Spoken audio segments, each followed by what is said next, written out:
Hey, sculpture students. I don't have too much to add to the portrait conversation today in terms of building, but what I did want to talk about is using paint as an accent color on the cardboard portrait. Now, you don't have to use paint. Cardboard has really beautiful properties to it, and if you are playing with light and shadow by shifting planes and by adding texture, you might not need any kind of an accent color, but maybe it would be really important for you that you had rosy cheeks or, bright green eyes or some addition of color or a muddy chin or something like that. So this video is just going to quickly talk about some of that. So in your kits, you will be getting gouache. What is gouache? Gouache is essentially an opaque watercolor. And so what that means is that it's water soluble. If it gets wet after you paint with it, it can smear and smudge, unlike acrylic, which sort of binds and hardens once it dries. So that's something important to know about gouache, but it's also one of its really great qualities. So you are getting a set in your kit with lots of different colors, and I'll talk to you about sort of mixing the gouache for different color effects. First thing to know, when you get the gouache and you open it up, the lid is going to fall on the floor.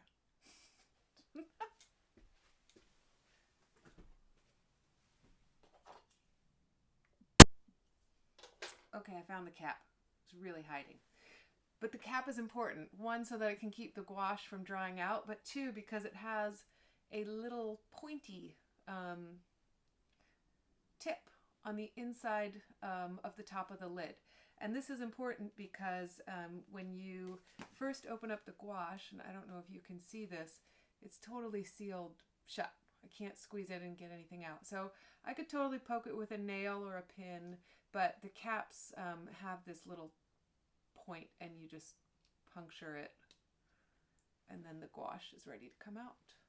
Okay, so this is meant to be mixed with water. It's not meant to be used just totally straight out of the tube. And also, a little goes a long ways. So I've just put a little dab on a yogurt lid, something kind of plasticky or shiny. You could get a paint palette, but you also can just recycle what you have. So I have a just cheap brush, and I'm going to dip it in a little bit of water and add it to that. Mix it back and forth. And just for the sake of showing you how you can, the different kinds of opacities you can get with the gouache, I'll first just create a line pulling the straight gouache. I'm going to dip my brush in water, and I'm going to add more water to it. And I'll pull that again. Anytime you're working with a new material, it's always smart to practice working on something that is not your piece that you have worked on for days and days and days. So practice. Get out some scrap cardboard if you think that you might want to use your gouache or any other kind of paint. You don't necessarily have to use the gouache. Acrylics would work. I would avoid oils. They're going to take way too long to dry.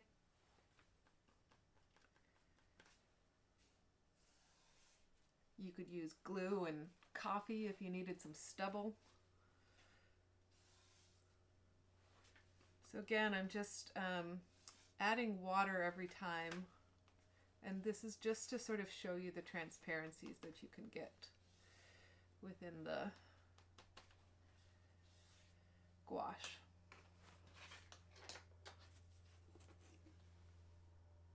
Okay, so I started out here and I've moved my way. And I guess actually you can see, ooh, it's dripping. Maybe you like that.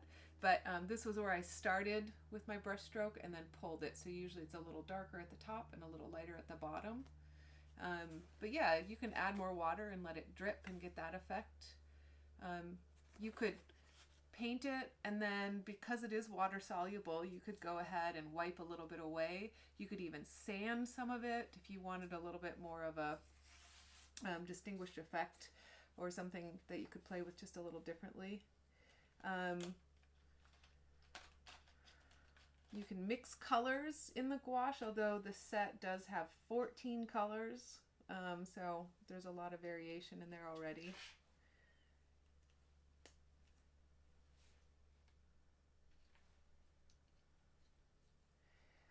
The other thing I should mention is that the gouache, one reason people do like to have paint palettes, especially ones that close, is because you can reuse this. So let's say you mixed a lot of this like perfect shade of green and you didn't use all of it. You actually don't have to throw it away. You can save it, and then the next time that you want it, you just have to add water back to it and reconstitute it, and then you can use it.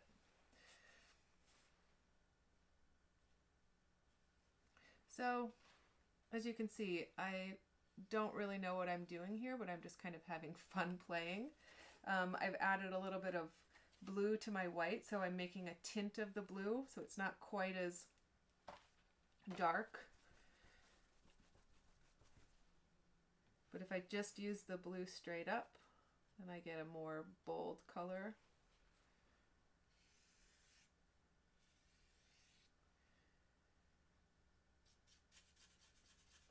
And the cardboard is going to absorb the gouache a little differently because it's a porous paper, a porous material. You can build this up in layers as well. So I might have to put on a layer of gouache and then let it dry, and then I can add more on.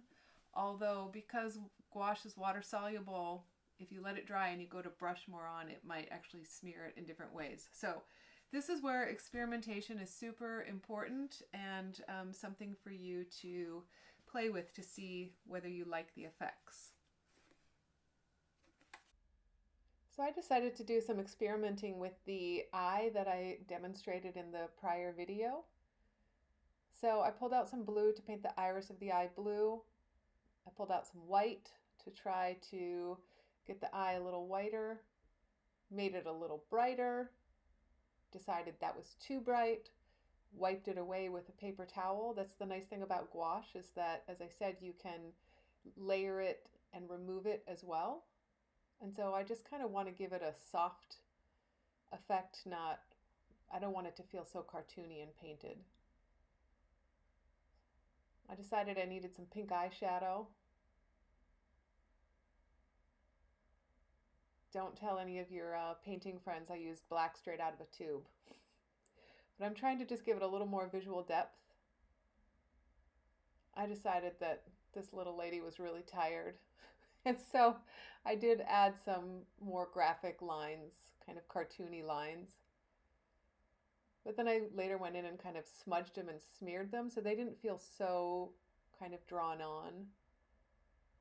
And again, I'm just playing.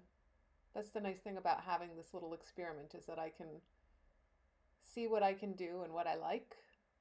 And so I recommend that you do the same thing. Make a spare little part and practice some painting on it. Finally, clean up your brush, wipe it side to side. Don't jam those bristles straight down or you'll ruin them. And then you're ready to go.